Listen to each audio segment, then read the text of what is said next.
Mến chào toàn thể quý vị và các bạn đã quay trở lại với bản tin chăn nuôi tổng hợp cuối tuần của kênh Dr. Vet cùng chăn nuôi Việt Nam phát triển. Mở đầu sẽ là bản tin quốc tế. Giá thức ăn chăn nuôi được dự báo giảm nhưng vẫn duy trì ở mức cao và có thể biến động do bất ổn địa chính trị. Tương tự, giá năng lượng được dự báo tiếp tục bất ổn, mặc dù mức độ thay đổi theo khu vực. Lao động cũng là một trở ngại đối với ngành chăn nuôi do lạm phát có khả năng đẩy chi phí lao động lên cao hơn. Trước tình trạng chi phí leo thang, một số công ty vừa và nhỏ đã cắt giảm nguồn cung và xu hướng này sẽ tiếp tục trong năm nay. Tuy nhiên, vẫn có một số thị trường đang đối mặt nguy cơ khủng hoảng nguồn cung. Triển vọng thị trường châu Âu, Nhật Bản và nhiều nước Trung Đông dự kiến vẫn lạc quan với nguồn cung tiếp tục tăng mặc dù nhu cầu chịu nhiều áp lực. Mỹ, giá sản phẩm chăn nuôi sẽ ổn định trong những tháng đầu năm sau đợt giá và biên lợi nhuận thấp hơn vào cuối năm ngoái do cung vượt cầu.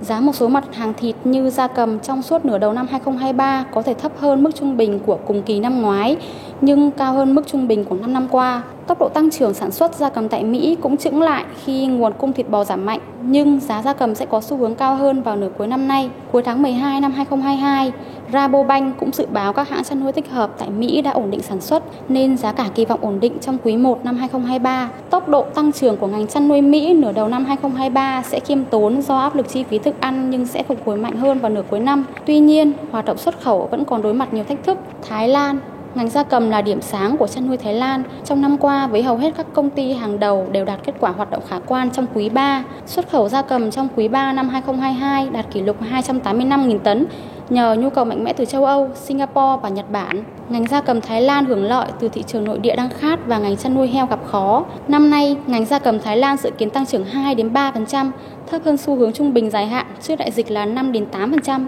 Triển vọng của ngành chăn nuôi gia cầm Thái Lan tiếp tục duy trì tích cực trong năm nay, đặc biệt là nửa đầu năm.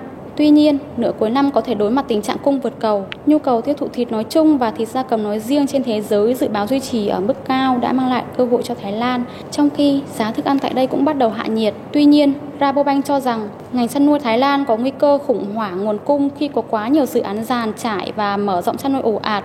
Ngành gia cầm Trung Quốc trầm lắng sau tái mở cửa. Theo báo cáo mới nhất từ Cơ quan Dịch vụ Nông nghiệp Mỹ, sản lượng thịt gia cầm của Trung Quốc năm 2023 sẽ đạt 14,3 triệu tấn. Sản lượng thịt gà lông trắng tăng nhẹ, còn sản lượng thịt gà lông màu giảm. Trong khi nhu cầu tiêu thụ và sản lượng gia cầm lông trắng có thể tăng lên, các nhà sản xuất lại gặp trở ngại bởi những hạn chế liên tục đối với nhập khẩu gà giống. Trong ngành chăn nuôi gà lông màu, những hãng sản xuất quy mô lớn vẫn kiếm được lợi nhuận nhưng không đủ để bù lại những khoản lỗ từ các trang trại với quy mô vừa và nhỏ. Do đó, ngành chăn nuôi gà lông màu vẫn tiếp tục ảm đạm và chứng kiến sự biến mất của nhiều trại nuôi vừa và nhỏ trong năm nay. Cùng đó, việc đóng cửa chợ dân sinh cũng ảnh hưởng nghiêm trọng đến ngành chăn nuôi gà lông màu và kéo theo xu hướng tiêu dùng sản phẩm gia cầm sơ chế và ướp lạnh. Tiếp theo sau đây sẽ là một số thông tin nổi bật trong nước tuần qua. Giá heo hơi tăng mạnh, các doanh nghiệp chăn nuôi dần có lãi. Sau 2 năm chịu ảnh hưởng nặng nề kể từ sau đại dịch Covid-19, các doanh nghiệp chăn nuôi trong nước đã bước đầu ghi nhận sự khởi sắc. Trong 2 tháng gần đây, giá heo hơi của nước ta đã tăng mạnh trở lại. Dữ liệu từ Sở Giao dịch Hàng hóa Việt Nam cho thấy giá heo hơi tại miền Bắc kể từ giữa tháng 4 đến nay đã ghi nhận mức tăng tốt nhất với 21%. Tiếp theo sau đó là miền Nam với mức tăng 18,18% và miền Trung Tây Nguyên với mức tăng 17,3%. Trong khoảng thời gian đầu tháng 6, giá thịt heo hơi nhìn chung đang biến động sát ngưỡng 60.000 đồng trên 1 cân. Đây được xem là vùng giá mà các doanh nghiệp và các hộ chăn nuôi nhỏ lẻ bắt đầu có lãi. Tính đến ngày 15 tháng 6, giá heo hơi tại miền Bắc đang biến động trong khoảng từ 59 đến 62.000 đồng trên 1 cân, với mức giá tốt nhất được ghi nhận tại Thái Bình, Hưng Yên và Vĩnh Phúc. Tại miền Trung Tây Nguyên, heo hơi đang được mua bán trong khoảng 56 đến 59.000 đồng, với vùng giá phổ biến ở nhiều tỉnh thành là 57.000 đồng đến 58.000 đồng trên 1 cân. Tại miền Nam, heo hơi đang được giao dịch trong khoảng 56 đến 60.000 đồng trên 1 cân. Bến Tre và Long An là 2 địa phương ghi nhận mức giá cao nhất. Sự thiếu hụt nguồn cung là yếu tố hỗ trợ giá heo. Sau giai đoạn thị trường bán tháo do ảnh hưởng của dịch tả heo châu Phi, giá đã bắt đầu tăng kể từ giữa tháng 3 khi lo ngại dư thừa nguồn cung lắng xuống. Sau 2 năm bị thiệt hại nặng nề, nhiều hộ nông dân đã từ bỏ hoạt động tái đàn trong khi các doanh nghiệp chăn nuôi cũng chưa có kế hoạch mở rộng quy mô đàn heo. Điều này khiến nguồn cung trên thị trường không còn dồi dào như giai đoạn đầu năm nay. Ông Phạm Quang Anh, Giám đốc Trung tâm Thông tin Hàng hóa Việt Nam cho biết, so với các doanh nghiệp chăn nuôi, các hộ nông dân nhỏ lẻ sẽ gặp khó khăn hơn trong việc tái đàn do nguồn vốn hạn chế. Mặc dù giá heo hơi đã có sự cải thiện trong quý 2, tuy nhiên nhu cầu chăn nuôi sẽ cần một khoảng thời gian dài để phục hồi.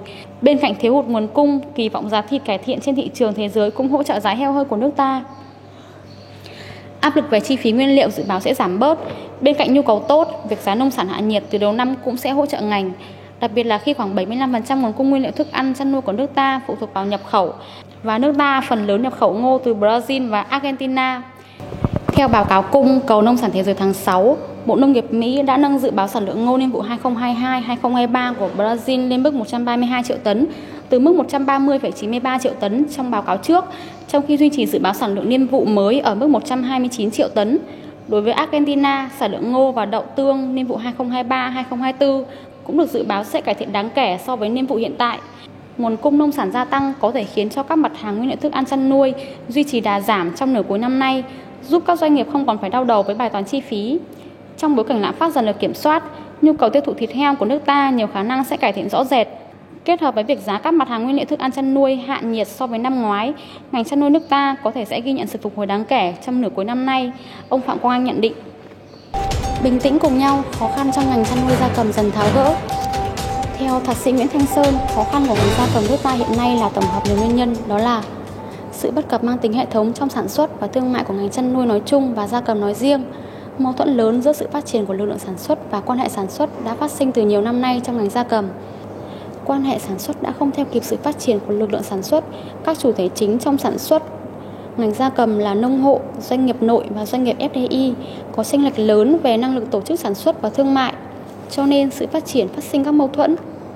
Tác động tiêu cực của nền kinh tế thế giới sau đại dịch Covid-19 và xung đột chiến tranh gây áp lực lên ngành chăn nuôi ngày càng sâu sắc, thể hiện ở chi phí đầu vào cho sản xuất tăng cao kỷ lục, khiến giá thành sản phẩm chăn nuôi trong nước đều bị đội lên, trong khi sức mua và mức tiêu thụ lại giảm mạnh, khiến giá bán sản phẩm thấp hơn giá thành sản xuất diễn ra trong thời gian dài.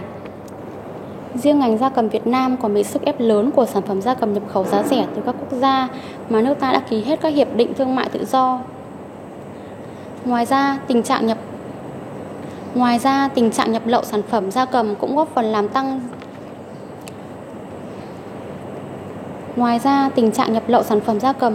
làm tăng sự khó khăn, phức tạp cho sản xuất, tiêu thụ trong nước. Một số chính sách và quy định hiện hành chưa thực sự góp phần hỗ trợ đáng kể cho ngành chăn nuôi phát triển bền vững. Sau khi lắng nghe những tâm tư, đề xuất của các doanh nghiệp và lãnh đạo VIPA, Bộ trưởng Lê Minh Hoan đã bày tỏ sự thấu hiểu, chia sẻ về những khó khăn mà các doanh nghiệp, người chăn nuôi đang cố gắng để vượt qua, đồng thời đánh giá cao các kiến nghị mà VIPA và các doanh nghiệp nêu ra. Bộ trưởng cho biết, sau cuộc họp hôm nay, tôi sẽ giao các đơn vị liên quan, trong đó có Cục Chăn nuôi và Cục Thú y, phối hợp với Hiệp hội Chăn nuôi gia cầm Việt Nam triển khai các biện pháp phù hợp để từng bước tháo gỡ khó khăn cho ngành chăn nuôi. Thành phố Hồ Chí Minh tạm giữ 10 tấn nội tạng lợn và thịt bò không rõ nguồn gốc. Lực lượng công an phát hiện trong 2 container lạnh có chứa nhiều sản phẩm nội tạng lợn và thịt bò không có nhãn hiệu chứng minh nguồn gốc, xuất xứ, không ghi thời hạn sử dụng. Ngày 15 tháng 6, Phòng Cảnh sát phòng chống tội phạm về môi trường, Công an Thành phố Hồ Chí Minh cho biết đang điều tra để xử lý theo quy định của pháp luật đối với tổ chức cá nhân có liên quan đến 2 container chứa nhiều nội tạng và thịt động vật, không đảm bảo các điều kiện về vệ sinh an toàn thực phẩm do đơn vị vừa mới phát hiện. Trước đó vào khuya 13 tháng 6, phòng PC05 Công an thành phố phối hợp với Công an thành phố Thủ Đức kiểm tra đột xuất đối với 2 container lạnh đang đặt tại khu vực sửa chữa container ở địa chỉ 27B quốc lộ 1A, phường Linh Xuân, thành phố Thủ Đức. Qua kiểm tra, lực lượng công an phát hiện trong 2 container lạnh trên có chứa nhiều sản phẩm nội tạng lợn và thịt bò không có nhãn hiệu chứng minh nguồn gốc, xuất xứ, không ghi thời hạn sử dụng. Phòng Cảnh sát phòng chống tội phạm về môi trường đã lập biên bản tạm giữ lô hàng khoảng 10 tấn sản phẩm nội tạng và thịt bò nêu trên. Thông tin vừa rồi đã kết thúc bản tin chăn nuôi tổng hợp cuối tuần của kênh Dr. Vet ngày hôm nay. Cảm ơn quý vị và các bạn đã quan tâm theo dõi. Xin chào và hẹn gặp lại.